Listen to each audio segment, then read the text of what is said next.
Hallelujah. Hallelujah. I'm so happy to be here once again.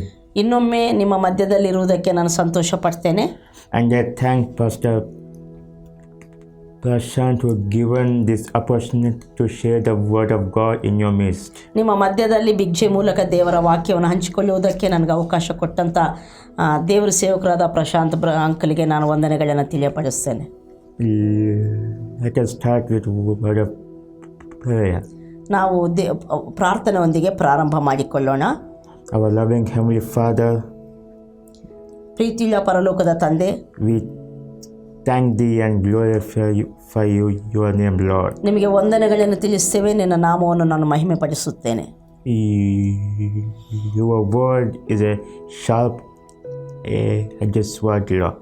ನಿನ್ನ ವಾಕ್ಯವು ಇಬ್ಬಾಯಿ ಕತ್ತಿಗಿಂತ ಹದವಾದದ್ದಾಗಿದೆ. Your word has a power to create repentance in the people's life, Lord. ಸ್ವಾಮಿ, ನಿನ್ನ ವಾಕ್ಯವು ಜನರ ಹೃದಯಗಳಲ್ಲಿ ಮಾನಸಾಂತರವನ್ನು ಹುಟ್ಟಿಸುವಂಥ ಶಕ್ತಿ ಉಳ್ಳದ್ದಾಗಿದೆ. Your word has the power to create joy in the people's life, Lord. ಮನುಷ್ಯರ ಜೀವನದಲ್ಲಿ ಸಂತೋಷವನ್ನು ಆನಂದವನ್ನು ಉಂಟು ಮಾಡುವ ಶಕ್ತಿ ನಿನ್ನ ವಾಕ್ಯಕ್ಕಿದೆ. Amen. We give you all the glory and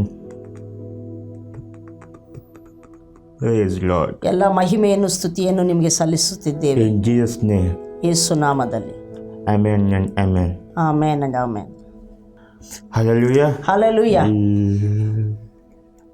Let us study the word of God. ನಾವೀಗ ದೇವರ ವಾಕ್ಯವನ್ನು ಕಲಿಯೋಣ. Let us all turn to ನಾವೆಲ್ಲರೂ ಸತ್ಯವೇದವನ್ನು the letter of Romans, ರೋಮಾಪುರದವರದ ಪತ್ರಿಕೆ chapter 5 verse later part of verse 20. 5ನೇ ಅಧ್ಯಾಯ 20ನೇ ವಚನದ 2ನೇ ಭಾಗ. ಆದರೆ ಪಾಪವು ಹೆಚ್ಚಿದಲ್ಲೇ ಕೃಪೆಯು ಎಷ್ಟೋ ಹೆಚ್ಚಾಗಿ ಪ್ರಬಲವಾಯಿತು. Amen. Amen. Here Paul tells that ಇಲ್ಲಿ ಪೌಲನು ಹೇಳ್ತಿದ್ದಾನೆ, where sin abounded, ಎಲ್ಲಿ ಪಾಪವು ಹೆಚ್ಚಿತೋ the grace abounded all the more. ಪಾಪವು ಹೆಚ್ಚಿದಲ್ಲಿಯೇ ದೇವರ ಕೃಪೆಯು ಎಷ್ಟೋ ಹೆಚ್ಚಾಗಿ ಪ್ರಬಲವಾಯಿತು ಎಂಬುದಾಗಿ. Abounded means ಪ್ರಬಲವಾಯಿತು ಅಂದರೆ to increase. ಅದು ಬೆಳೆಯುವಂಥದ್ದು. In the same way, ಅದೇ ರೀತಿ sin has increased its influence. ಪಾಪವು ಹೆಚ್ಚಿತು ಅಂದರೆ ಪಾಪವು ಅದು ತನ್ನ ಪ್ರಭಾವವನ್ನು ಇಂಪ್ಯಾಕ್ಟ್ ಅನ್ನು ಹೆಚ್ಚಿಸಿತು ಎಂಬುದಾಗಿ. Sin has increased its dominant nature.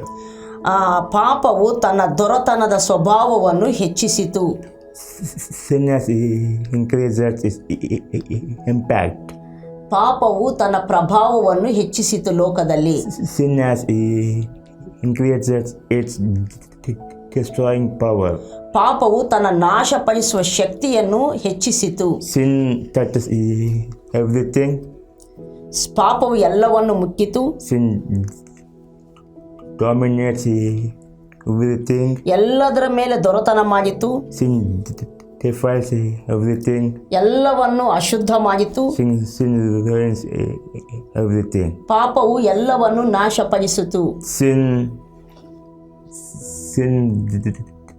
defiles man's thoughts and imagination. ಪಾಪವು ಮನುಷ್ಯನ ಆಲೋಚನೆಗಳನ್ನು, ಊಹೆಗಳನ್ನು, ಮನಸ್ಸನ್ನು ಅದು ಕಲುಷಿತಗೊಳಿಸಿತು. Sin defiles man's spirit, soul and body.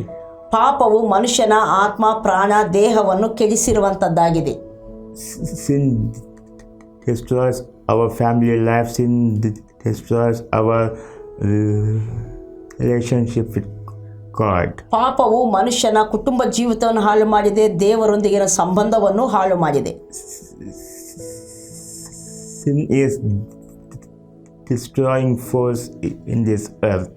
ಪಾಪಕ್ಕೆ ಈ ಲೋಕದಲ್ಲಿ ನಾಶಪಡಿಸುವ ಶಕ್ತಿ ಇದೆ. Amen. In the same way, ಅದೇ ರೀತಿ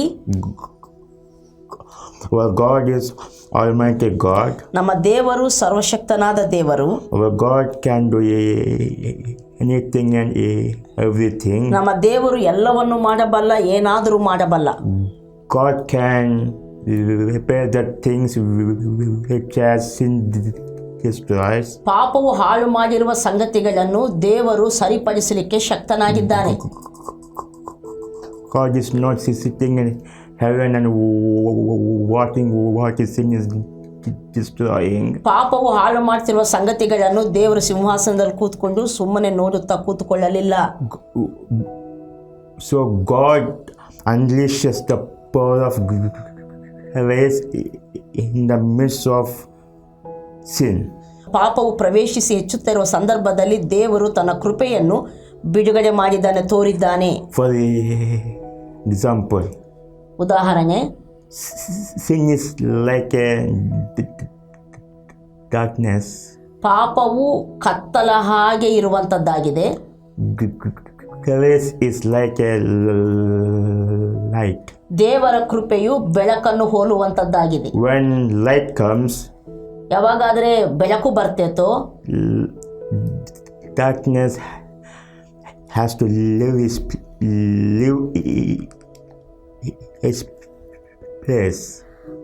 ಬೆಳಕು ಬಂದಾಗ ಪಾಪವ ಸ್ಥಳವನ್ನು ಬಿಡಲೇಬೇಕು. I mean, when man committed sin, ಮನುಷ್ಯನು ಪಾಪ ಮಾಡಿದಾಗ world entered into decay and corruption.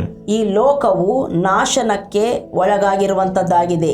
I mean, but when grace came into action, ಯಾವಾಗಾದ್ರೆ ದೇವರ ಕೃಪೆಯು ಕಾರ್ಯರೂಪಕ್ಕೆ ಲೋಕದಲ್ಲಿ ಬಂತೋ grace can restore all the things to man, restore the possession which God has given to man.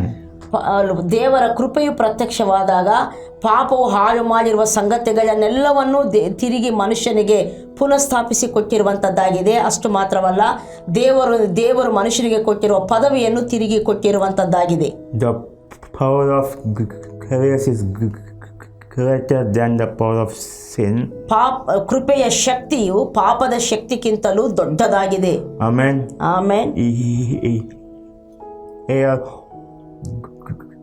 Grace can repair what sin destroys. ನಾವು ನೋಡ್ತಿದ್ದೇವೆ, ಪಾಪವು ಹಾಳು ಮಾಡಿರುವ ಸಂಗತಿಗಳನ್ನು ಕೃಪೆಯು ಸರಿಪಡಿಸುವಂತದ್ದಾಗಿದೆ.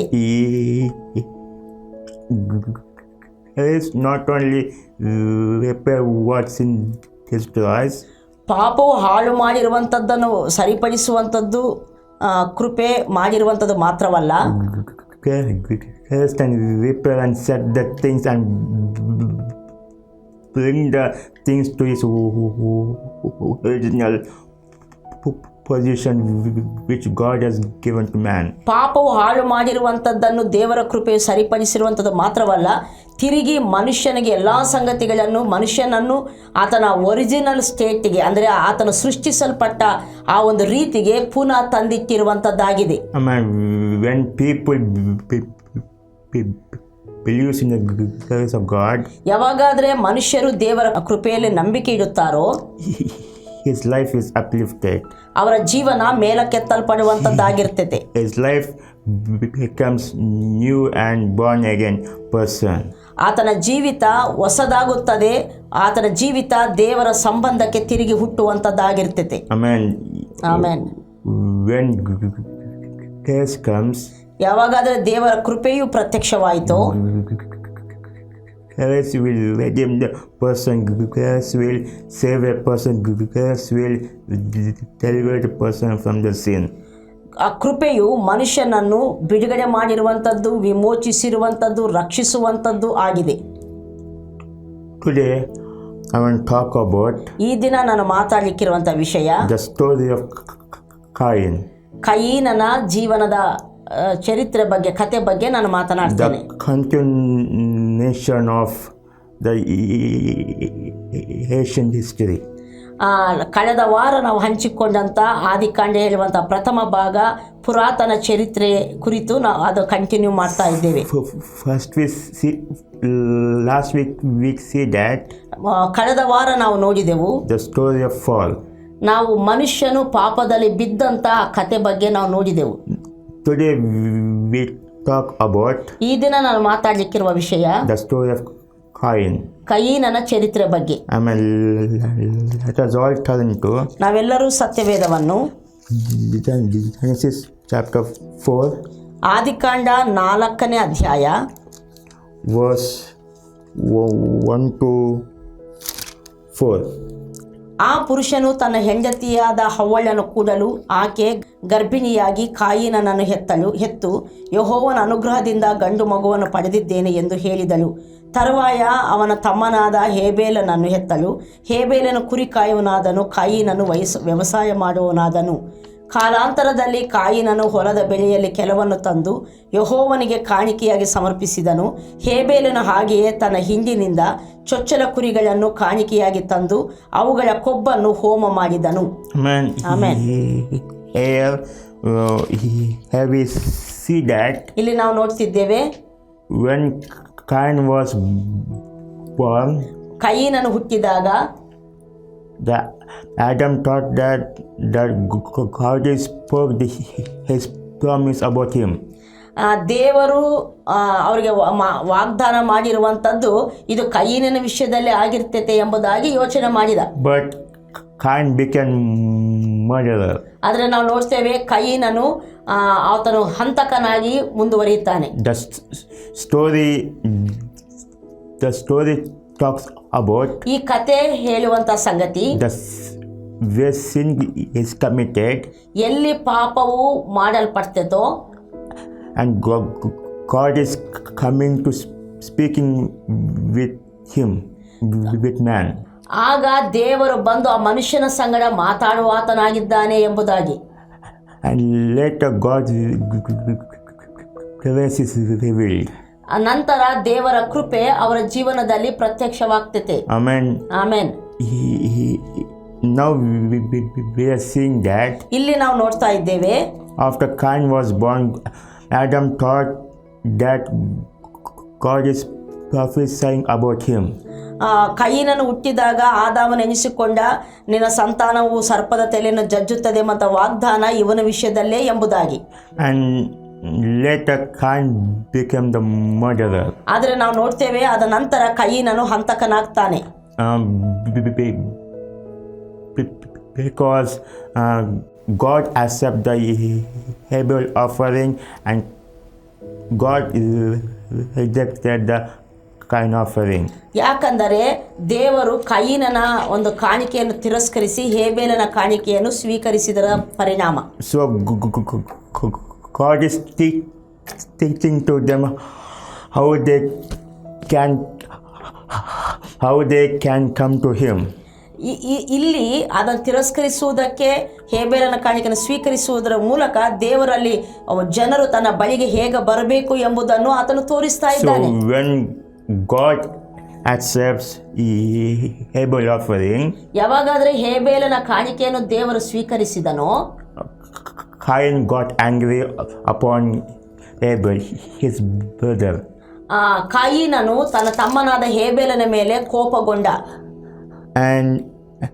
And verse 6 says that 6ನೇ ವಚನ ಹೇಳ್ತೈತೆ, ಆಗ ಯೆಹೋವನು ಅವನಿಗೆ, ಯಾಕೆ ಕೋಪಿಸಿಕೊಂಡಿ? ನಿನ್ನ ತಲೆ ಯಾಕೆ ಬಗ್ಗಿತು? ನೀನು ಒಳ್ಳೆಯ ಕೆಲಸ ಮಾಡಿದರೆ ನಿನ್ನ ತಲೆ ಎತ್ತಲ್ಪಡುವುದಲ್ಲವೇ? ಅಲ್ಲದಿದ್ದರೆ ನಿನ್ನ ಪಾಪವು ನಿನ್ನನ್ನು ಹಿಡಿಯಬೇಕೆಂದು ಬಾಗಿಲಲ್ಲಿ ಹೊಂಚಿಕೊಂಡಿರುವುದು, ಆದರೂ ನೀನು ಅದನ್ನು ವಶಪಡಿಸಿಕೊಳ್ಳಬೇಕು ಎಂದು ಹೇಳಿದನು. First we see that ಇಲ್ಲಿ ನಾವು ನೋಡ್ತಿದ್ದೇವೆ, sin is committed. ಇಲ್ಲಿ ಪಾಪವು ಮಾಡಲ್ಪಟ್ಟಿತು. And second we see that ಎರಡನೇದು ನಾವು ನೋಡ್ತಿದ್ದೇವೆ, God is speaking to Cain. ಕಯೀನು ಪಾಪ ಮಾಡಿದಾಗ ಕೋಪಗೊಂಡಾಗ ದೇವರು ಕಯೀನನ ಸಂಗಡ ಮಾತಾಡ್ತಿದ್ದಾನೆ. And God is telling to Cain, why are you angry? ನೀನು ಯಾಕೆ ಕೋಪಗೊಂಡಿ ಎಂಬುದಾಗಿ ದೇವರು ಕಯೀನನನ್ನು ಕೇಳ್ತಿದ್ದಾನೆ. And why has your face fallen? ನಿನ್ನ ಮುಖವು ಕಳೆಗುಂದಿದ್ದು ಯಾಕೆ ಎಂಬುದಾಗಿ, ನಿನ್ನ ತಲೆ ಯಾಕೆ ಬಗ್ಗಿತು ಎಂಬುದಾಗಿ ಕೇಳ್ತಿದ್ದಾನೆ. If you do well, ನೀವು ಒಳ್ಳೆಯ ಕೆಲಸ ಮಾಡಿದರೆ will you not be accepted? ನಿನ್ನ ತಲೆ ಎತ್ತಲ್ಪಡುವುದಲ್ಲವೇ, ನೀನು ಸ್ವೀಕರಿಸಲ್ಪಡುವುದಲ್ಲವೇ ಎಂಬುದಾಗಿ. And Cain not understanding what God is talking to him. ಆದರೆ ಕೈಯಿನನು ದೇವರು ತನ್ನ ಸಂಗಡ ಏನು ಮಾತಾಡ್ತಿದ್ದಾನೆಂಬುದಾಗಿ ಅರ್ಥ ಮಾಡಿಕೊಳ್ಳಿಕ್ಕಾಗಲಿಲ್ಲ. Cain was a hard-hearted fellow. ಕೈಯಿನನು ಕಠಿಣವಾದ ಹೃದಯ ಉಳ್ಳಂತ ವ್ಯಕ್ತಿ. He still didn't consider what he has done wrong. He has killed his brother. ಇನ್ನೂ ಸಹ ಅವನಿಗೆ ಅರ್ಥ ಆಗಲಿಲ್ಲ ತಾನು ಮಾಡಿದ ತಪ್ಪೇನೆಂಬುದಾಗಿ ನಾವು ನೋಡ್ತೇವೆ. ತಮ್ಮನ ಮೇಲೆ ಆತನು ಕೋಪಿಸಿಕೊಂಡು ಕೊಲೆ ಮಾಡ್ತಾನೆ. Amen. When he killed his brother, ನಂತರ ಆತನು ತನ್ನ ತಮ್ಮನು ಕೊಲೆ ಮಾಡಿದಾಗ sin is committed there. Sin is committed there. ಅಲ್ಲಿ ಸಹ ಕೈಯಿನ ಮೂಲಕ ಪಾಪ ನಡೀತೈತೆ. And God coming to speaking with him. ತಿರುಗಿ ದೇವರ ಅವನ ಹತ್ರ ಮಾತಾಡಲಿಕ್ಕೆ ಬರ್ತಾನೆ. God pronounced punishment as a result of the sin. ಅವನು ಮಾಡಿದ ಪಾಪಕ್ಕೆ ಪರಿಣಾಮವಾಗಿ ಅವನ ಮೇಲೆ ಶಿಕ್ಷೆಯನ್ನು ದೇವರು ನುಡಿಯುತ್ತಾನೆ. Amen. Here we see that ಇಲ್ಲಿ ನಾವು ನೋಡ್ತಿದ್ದೇವೆ verse 9 to 12. 9ರಿಂದ 12ನೇ ವಚನದ ತನಕ The punishment is given. ಇಲ್ಲಿ ಅವನಿಗೆ ಶಿಕ್ಷೆಯು ಕೊಡಲ್ಪಟ್ಟಿತು. ಯೆಹೋವನು ಕಾಯಿನನನ್ನು ನಿನ್ನ ತಮ್ಮನಾದ ಏಬೇಲನು ಎಲ್ಲಿ ಎಂದು ಕೇಳಲು ಅವನು ನಾನರಿಯೆ, ನನ್ನ ತಮ್ಮನನ್ನು ಕಾಯುವವನು ನಾನೋ ಎಂದು ಉತ್ತರ ಕೊಟ್ಟನು. ಅದಕ್ಕೆ ಯೆಹೋವನು, ನೀನು ಏನು ಮಾಡಿದ್ದಿ? ನಿನ್ನ ತಮ್ಮನ ರಕ್ತವು ಭೂಮಿಯ ಕಡೆಯಿಂದ ನನ್ನನ್ನು ಕೂಗುತ್ತದೆ. ಕೇಳು, ನೀನು ಸುರಿಸಿದ ನಿನ್ನ ತಮ್ಮನ ರಕ್ತವನ್ನು ಕುಡಿದ ಈ ಭೂಮಿಯನ್ನು ಬಿಟ್ಟು ಹೋಗಬೇಕೆಂದು ನಿನಗೆ ಶಾಪ ಬಂತು. ನೀನು ಭೂಮಿಯನ್ನು ವ್ಯವಸಾಯ ಮಾಡಿದರೂ ಇದು ಇನ್ನು ಮುಂದೆ ನಿನಗೆ ಫಲಿಸುವುದಿಲ್ಲ. ನೀನು ಭೂಲೋಕದಲ್ಲಿ ಅಲಿಯುವವನು ದೇಶಭ್ರಷ್ಟನೂ ಆಗಿರುವಿ ಅಂದನು. Amen. God is speaking. God is pronouncing the judgment, the punishment upon Cain. ಇಲ್ಲಿ ಕೈಯಿನನ ಮೇಲೆ ಶಿಕ್ಷೆಯನ್ನು ದೇವರು ನುಡಿಯುತ್ತಿದ್ದಾನೆ. See, God is the one who created this earth and this universe. ದೇವರು ಈ ಭೂಮಿಯನ್ನು ಇಡೀ ವಿಶ್ವವನ್ನು ಉಂಟು ಮಾಡಿರುವಂತಹ ದೊಡ್ಡವನು.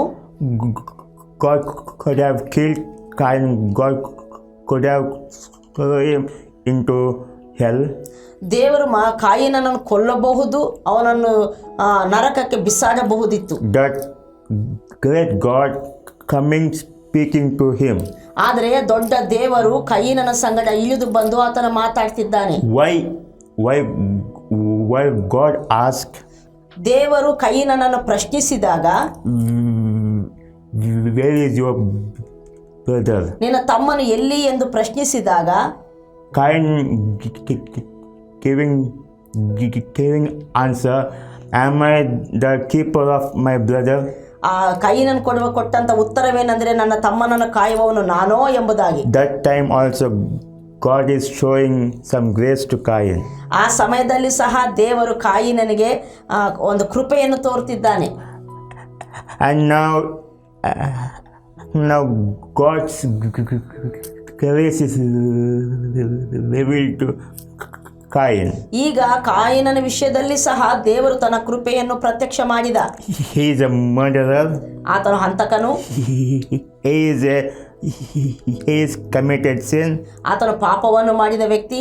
God pronounced punishment upon him. ಆತನ ಮೇಲೆ ದೇವರು ಶಿಕ್ಷೆಯನ್ನು ನುಡಿದ. Now God is showing some grace to him. ಈಗ ದೇವರು ಕಾಯಿನನಿಗೆ ತನ್ನ ಕೃಪೆಯನ್ನು ತೋರಿಸ್ತಾ ಇದ್ದಾನೆ. Verse 13 to 15. ಆದಿಕಾಂಡ 4:13ರಿಂದ 15 ವಚನ ತನಕ. ಕಾಯಿನನು ಯೆಹೋವನಿಗೆ, ನನ್ನ ಅಪರಾಧಗಳು ತಾಳಿಕೊಳ್ಳದಷ್ಟಾಗಿದೆ. ನೀನು ಈ ಹೊತ್ತು ನನ್ನನ್ನು ಸ್ವದೇಶದಿಂದ ಹೊರಗಿಸುತ್ತೀಯಲ್ಲ, ನಿನ್ನ ಸಾನ್ನಿಧ್ಯವು ತಪ್ಪಿತು. ನಾನು ಲೋಕದಲ್ಲಿ ಅಲಿಯುವವನು ದೇಶಭ್ರಷ್ಟನೂ ಆಗಬೇಕಾಯಿತು. ಇದಲ್ಲದೆ ನನ್ನನ್ನು ಕಂಡವರು ಕೊಲ್ಲುವರು ಎಂದು ಹೇಳಿದನು. ಅದಕ್ಕೆ ಯೆಹೋವನು, ಕಾಯಿನನ ಪ್ರಾಣವನ್ನು ತೆಗೆದವನಿಗೆ 7ರಷ್ಟು ಪ್ರತಿದಂಡನೆಯಾಗುವುದು ಎಂದು ಹೇಳಿ ಅವನನ್ನು ಕಂಡವರು ಕೊಲ್ಲಕೂಡದಂತೆ ಅವನ ಮೇಲೆ ಒಂದು ಗುರುತಿಟ್ಟನು. Amen. He had the grace is revealed where sin abounded. ಇಲ್ಲಿ ನಾವು ನೋಡ್ತೇವೆ ಆ ಕಾಯಿನನ್ನು ಪಾಪ ಮಾಡಿದಾಗ ದೇವರ ಕೃಪೆಯು ಇಲ್ಲಿ ತೋರಿ ಬಂದದ್ದನ್ನು. Amen. Now Cain is complaining to God. ಈಗ ಕಾಯಿನನ್ನು ದೇವರಿಗೆ ಆತನು ಕಂಪ್ಲೇಂಟ್ ಮಾಡ್ತಾನೆ. My punishment is so unbearable. My punishment is harsh. ನನಗೆ ನೀನು ಕೊಟ್ಟ ಶಿಕ್ಷೆ ನನ್ನ ಅಪರಾಧಗಳು ತಾಳಿಕೊಳ್ಳದಷ್ಟಾಗಿವೆ ಎಂಬುದಾಗಿ ಆತನು ಹೇಳ್ತಾನೆ. My punishment is greater than I can bear.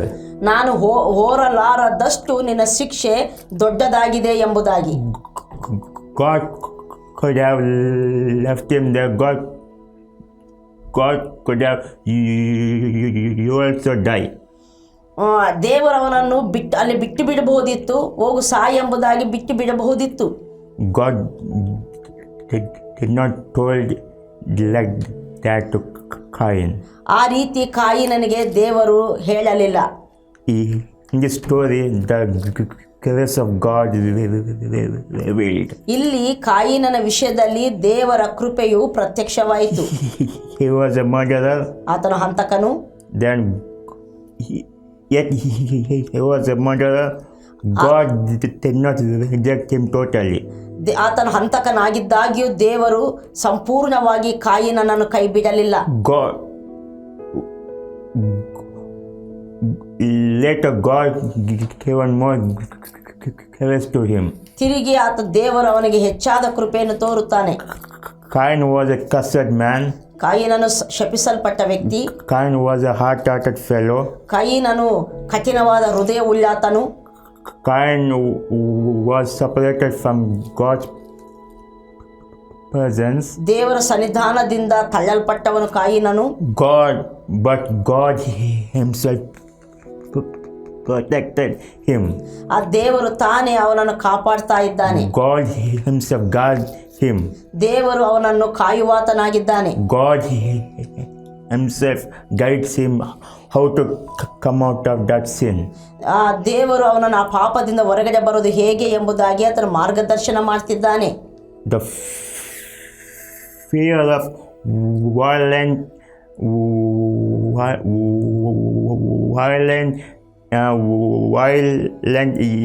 is removed from the Cain. ತನಗಾಗುವಂಥ ಆ ಒಂದು ದೌರ್ಜನ್ಯದ ಭಯದಿಂದ ದೇವರು ಅವನನ್ನು ತಪ್ಪಿಸ್ತಾ ಇದ್ದಾನೆ. The fear of death is taken out of the Cain. ಕಾಯಿನನಿಂದ ಪ್ರಾಣ ಭೀತಿಯನ್ನು ಆತನು ತೆಗೆದು ಹಾಕ್ತಿದ್ದಾನೆ. God is not abandon the guilty Cain. ಅಪರಾಧದ ಭಾವ ಹೊತ್ತಿರುವಂತ ಕಾಯಿನನನ್ನು ದೇವರು ತಿರಸ್ಕಾರ ಮಾಡಲಿಲ್ಲ. Man, God is always towards man. ನಾವು ನೋಡ್ತೇವೆ ದೇವರು ಯಾವಾಗಲೂ ಮನುಷ್ಯನ ಪರವಾಗಿ ಮನುಷ್ಯನಿಗಾಗಿರುವಾತನಾಗಿದ್ದಾನೆ.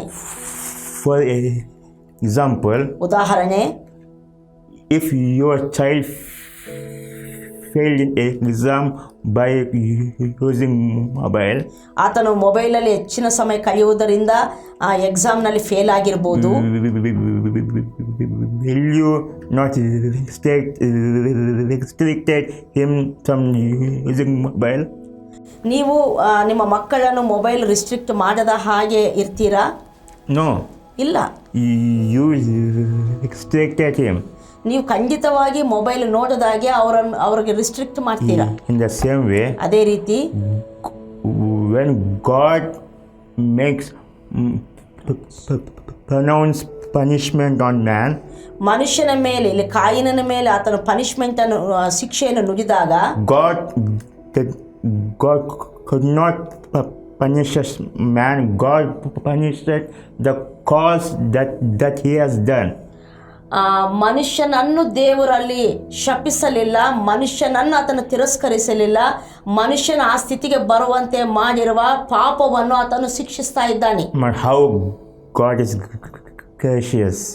ನೋಡಿ ದೇವರು ಎಷ್ಟು ಕೃಪಾಪೂರ್ಣನಾಗಿದ್ದಾನೋ. How God's favor towards man. ಮನುಷ್ಯನ ವಿಷಯದಲ್ಲಿ ದೇವರು ಎಷ್ಟು ದಯ ತೋರುವಾತನಾಗಿದ್ದಾನೆ. Cain was a murderer, ಕೈನನು ಹಂತಕನು, yet he was a murderer. God showed him grace. ಕೈನನು ಹಂತಕನಾಗಿದ್ದಾಗ್ಯೂ ದೇವರು ಕೈನನಿಗೆ ತನ್ನ ಕೃಪೆಯನ್ನು ತೋರಿದ್ದಾನೆ. In the same way, ಅದೇ ರೀತಿ if your life is so filled in the darkness, ನಿಮ್ಮ ಜೀವಿತ ಕತ್ತಲೆಯಿಂದ ತುಂಬಲ್ಪಟ್ಟಿರಬಹುದು. if you have done any wrong thing, ನೀವು ನಿಮ್ಮ ಜೀವನದಲ್ಲಿ ತಪ್ಪಾದ ಸಂಗತಿಗಳಲ್ಲಿ ನಡೀತಿರಬಹುದು. just come to him. ನೀವು ಆತನ ಬಳಿಗೆ, ದೇವರ ಬಳಿಗೆ ಬನ್ನಿ. First, he will come to you, ನಿಜಕ್ಕೂ ಮೊದಲು ಆತನೇ ನಿಮ್ಮ ಬಳಿಗೆ ಬರುವಾತನಾಗಿದ್ದಾನೆ. and he will talk to you, ಆತನು ನಿಮ್ಮ ಸಂಗಡ ಮಾತಾಡುವಾತನಾಗಿದ್ದಾನೆ. and he will make a new person ಆತನು ನಿಮ್ಮನ್ನು ಹೊಸದಾಗಿ ಮಾರ್ಪಡಿಸುವಾತನಾಗಿದ್ದಾನೆ. by showing more and more grace to you. ಹೆಚ್ಚೆಚ್ಚಾಗಿ ನಿನಗೆ ಆತನ ತನ್ನ ಕೃಪೆಯನ್ನು ತೋರಿಸುವಾತನಾಗಿರ್ತಾನೆ. He will never forsake you. ಆತ ನಿನ್ನನ್ನು ಎಂದಿಗೂ ಕೈ ಬಿಡುವುದೇ ಇಲ್ಲ. He will stand for you. ಆತ ನಿನಗೋಸ್ಕರ ನಿಂತುಕೊಳ್ಳುತ್ತಾನೆ. He will not abandon you in the middle way. ನಿನ್ನನ್ನು ಮಧ್ಯ ದಾರಿಯಲ್ಲಿ ಆತನು ಎಂದಿಗೂ ಸಹ ಕೈ ಬಿಡುವುದಿಲ್ಲ. Amen. God bless you. Amen. ದೇವರು ನಿಮ್ಮನ್ನು ಆಶೀರ್ವದಿಸಲಿ. Our loving Heavenly Father, ನಮ್ಮ ಪ್ರೀತಿಯುಳ್ಳ ಪರಲೋಕದ ನಮ್ಮ ತಂದೆಯೇ, we thank thee and glorify your name, Lord. ನಿಮ್ಮನ್ನು ಸ್ತುತಿಸುತ್ತೇವೆ, ನಿನ್ನ ನಾಮವನ್ನು ನಾವು ಮಹಿಮೆ ಪಡಿಸುತ್ತೇವೆ. We see the story of Cain. ನಾವು ಕಾಯಿನನ ಕಥೆಯನ್ನು ನಾವು ನೋಡಿದೆವು. In that story, ಈ ಕಥೆಯಲ್ಲಿ we see your heart towards man. ನಿನ್ನ ಹೃದಯವನ್ನು, ಮನುಷ್ಯನ ಕಡೆಗೆ ಇರುವಂಥ ನಿನ್ನ ಹೃದಯವನ್ನು ನಾವು ನೋಡ್ತಿದ್ದೇವೆ. In the same way, we are so grateful to thank you. ಆದದರಿಂದ ನಾವು ನಿನಗೆ ಸ್ತೋತ್ರ ಮಾಡ್ತೇವೆ, ಕೃತಜ್ಞತೆ ಉಳ್ಳವರಾಗಿ. How much you love for us, how much you care for us. ನೀನು ಎಷ್ಟಾಗಿ ನಮ್ಮನ್ನು ಪ್ರೀತಿ ಮಾಡ್ತಿದ್ದಿ, ಎಷ್ಟಾಗಿ ನಮ್ಮ ಬಗ್ಗೆ care ತಗೊಳ್ಳುವಂಥ ಆತನಾಗಿದ್ದಿ. We give you all the glory. ನಾವೆಲ್ಲ ಮಹಿಮೆಯನ್ನು ನಿಮಗೆ ಕೊಡುತ್ತೇವೆ. In Jesus' name. ಯೇಸು ನಾಮದಲ್ಲಿ. Amen and amen. Amen and amen.